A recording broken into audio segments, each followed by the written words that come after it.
ప్రభువు నామమున అందరికీ శుభోదయం.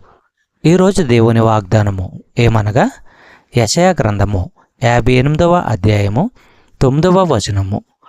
అప్పుడు నీవు పిలువగా యెహోవా ఉత్తరమిచ్చును, నీవు మొరపెట్టగా ఆయన నేనున్నాననును. ఇతరులను బాధించుటయు, వ్రేలు పెట్టి చూపి తిరస్కరించుటయు, చెడ్డదానిని బట్టి మాటలాడుటయు నీవు మాని.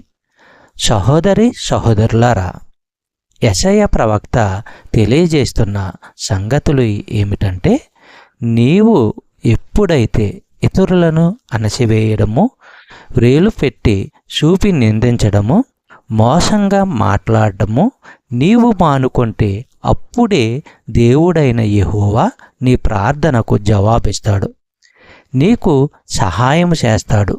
ఇదిగో నేను ఇక్కడే ఉన్నాను, నీకు సమీపముగా ఉన్నాను అని దేవుడైన యెహోవా నీతో మాట్లాడుతాడు. కీర్తనలు గ్రంథము 37వ అధ్యాయము 4వ వచనము మనము పరిశీలించినట్లయితే, యెహోవాను బట్టి సంతోషించుము, ఆయన నీ హృదయ వాంఛలను తీర్చును. సహోదరి సహోదరులారా, యెహోవాలో ఆనందించేవారు తమ హృదయ కోరికలు సఫలం కావడము చూస్తారు. ఎందుకంటే అవి దేవుని సంకల్పానికి అనుగుణంగానే ఉంటాయి. చెప్పబడిన వాగ్దానము దేవుడు దీవించి ఆశీర్వదించునుగాక. ఆమేన్.